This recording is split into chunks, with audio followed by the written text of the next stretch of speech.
السلام عليكم، كنتمنى تكونوا بخير وعلى خير. اليوم وصفه جديده ان شاء الله.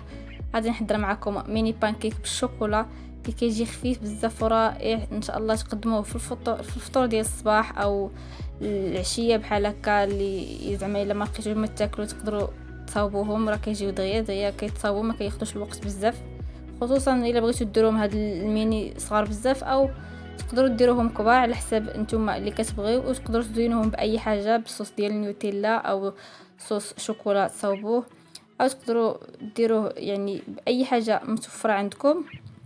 ان شاء الله الا عجبتكم الفيديو ما تنساوش تشتركوا في القناه وتضغطوا على الجرس باش يوصلكم كل جديد. ويلا ندوزو المقادير وطريقه التحضير. هنايا عندي غادي ندير هنايا واحد حبه ديال البيض، وغادي نضيف عليها 30 غرام ديال الزبده مذوبه،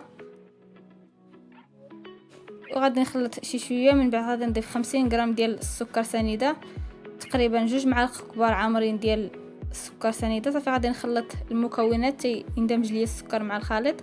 من بعد غادي نضيف 250 ملل ديال الحليب، يكون دافي ما يكونش بارد.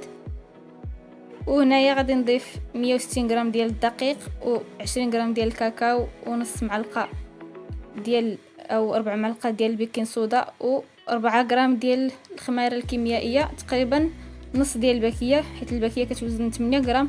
صافي غادي نغربل جميع المكونات ديالي على هذا الشكل، غير باش نتاكدوا ان الحبيبات ما كاينينش في الخليط، حيت بعض المرات الكاكاو كيكون فيه حبيبات. يعني من الاحسن تغربلوا جميع المكونات ديالكم على هذا الشكل. وصافي من بعد غادي تخلطوهم.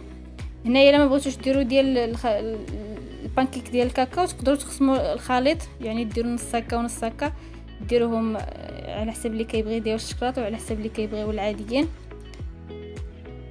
صافي كما قلت لكم غادي نخلط جميع المكونات مزيان. راه غادي تشوفوا الخليط ديالكم شويه جاري على هذا الشكل. صافي غادي نخليه تقريبا يرتاح 5 دقائق ماكسيموم، 5 دقائق راه دغيا زعما ما كياخذش الوقت بزاف.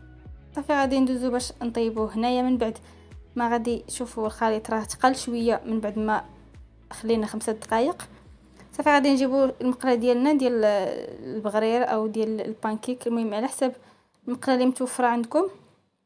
انا هنا درت ديال الطفال ما كتلصقش، واخا ما ديروش الزيت ما غتلصقش او الزبده. نتوما دهنوا المقله ديالكم بشويه ديال الزبده، غير شويه. صافي مسحوا المقله ديالكم. من بعد بقاو تضيفوا الخليط غير شويه على هذا الشكل. في الاول ماشي مشكل، حيت غتجيكم وحده كبيره وحده صغيره.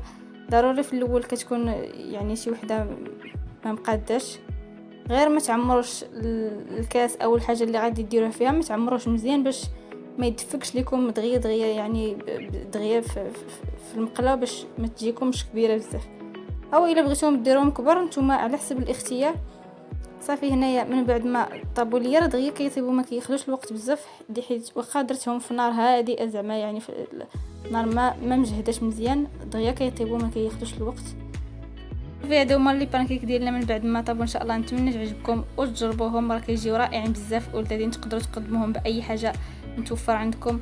ونتلاقاو ان شاء الله فيديو قادم. تهلاو فراسكم، مع السلامه.